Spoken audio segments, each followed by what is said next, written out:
Hey everybody, Zone 5B here in Illinois. It's October 8th, beautiful Saturday at about 51 degrees.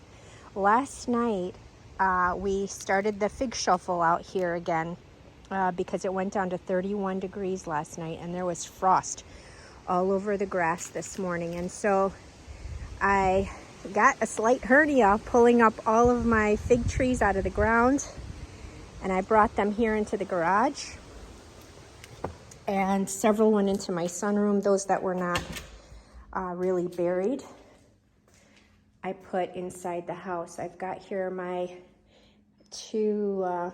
my yellow long necks, one in front, one in back. I've got the Spadaphora, and look, here's the yellow long neck. It's still hanging on.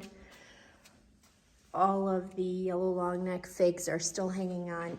Spadaphoras are still hanging on. And so I just brought them in, like I said last night. These I had brought in several days ago. And I just want to show you guys something. I learned something. Remember, I had buried, these are grow bags, and I put slight holes in them to let the roots out. But what I learned is, these grow bags, you don't need to cut holes in them at all. The ones that I had sitting above ground actually grew roots through the bottom of the bag and into the ground directly. And they grew really well. Now I've got a couple of experiments going on for myself. Oh, this is the Rondi. Those two are coming along, and this is my Negron.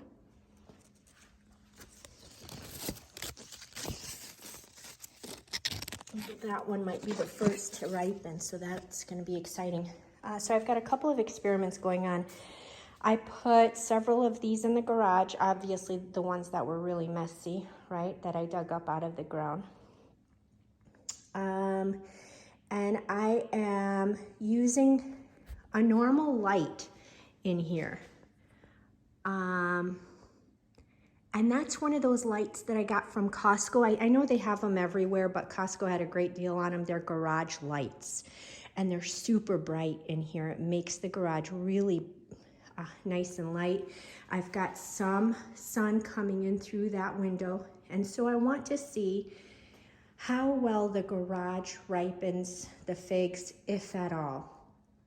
And then we'll go into my sunroom, and where I am taking special care of those figs with grow lights, and you know, it's sunny in there because we've got all windows, and it's warmer inside there. It's about 70, maybe between 68 to 70 degrees in there. In the garage, it's pretty warm too, but it's probably,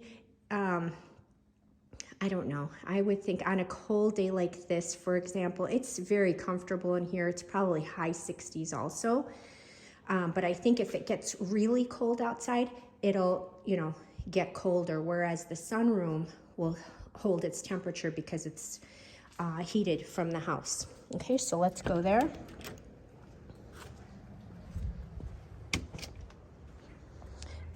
These figs, what we're going to do with them is I am going to winterize them and leave them out here. And so I'll have, again, several tests going on. How do these figs fare in Zone 5B, wrapped really well and left outside? And then I'm going to bury a couple or a few and see how that works out for me. And then I've got the sunroom here.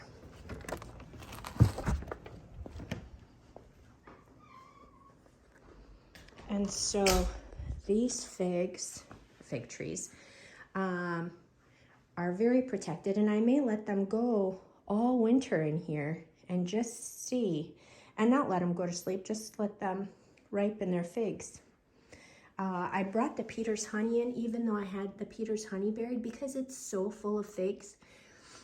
I really want to give it an opportunity to ripen everything. And as you can see, I mean, they're all swelling nicely. That's the White Marseille, Craven's Craving. Noir de Barbatane is doing really well. That's the Letizia. That was one of the Letizias that had little baby buds on it, and they've progressed real well. This is my Col de Dame Noir. And in a little while, these lights are going to go on. I had some great advice from my friend Quinn, who suggested, you know, keep the grow lights off during the day. Let the sun, you know, natural sun nourish them. And then at night, I can turn on, or she's like, you can turn on these grow lights at night and give them just additional sunlight and help to maybe speed up the ripening process. This is my Italian 258, and they're doing really well. I mean, they're a beautiful size.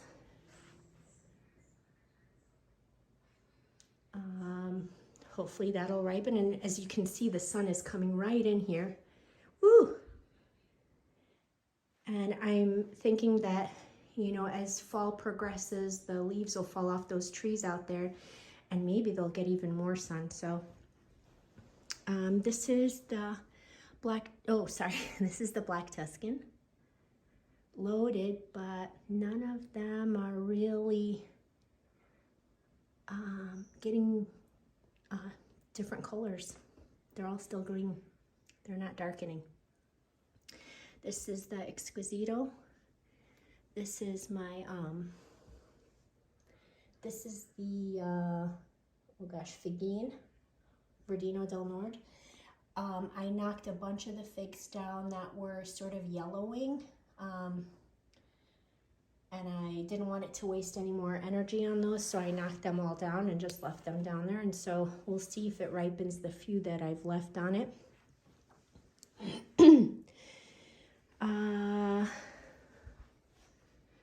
My wonderful friend Quinn gave me this Cessac, which is awesome. I can't wait. I mean, it's really, it looks really, you know, vigorous. It's very promising, so we'll see. She also gave me this one, Constantine de Algeri. I bought this Scots Black from Etsy from Exotic, I wouldn't say Exotic, like Fruits or something like that, out of Florida. The guy's name is Stan. He's awesome. I mean, I got this for $20, including shipping, 20 bucks. Not a cutting, an actual, you know, rooted fig tree or fig plant. So very exciting. This is my Celeste. Celeste, I wanted to keep it going all year because I really want it to strengthen up and thicken up so that beginning next year I can just leave this outside. Lou Monty mentioned this is a really, really hardy variety, and in some cases might be even hardier than hardy Chicago, and so I'm going to try and leave that in the ground, but I want it to establish a bit. This is my Crema de Ferjol. It's got, I think, 2 figs. Yeah, 2 figs on it. Really vigorous stalk, and we're going to try and ripen these, and so I'll probably be making, I hope I'll be making some tasting videos over the winter, but, you know, for my friends out in Zone 5B, it's time to bring in your figs. Don't leave them out there anymore,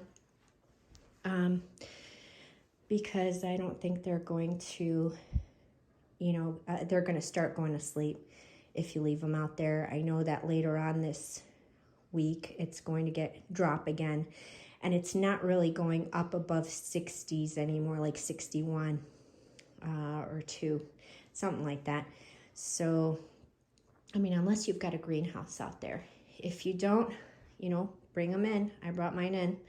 And so when I start to, when they drop their leaves, those that are in the garage, and I have one more sitting outside the Smith, I'm going to let that go dormant out there.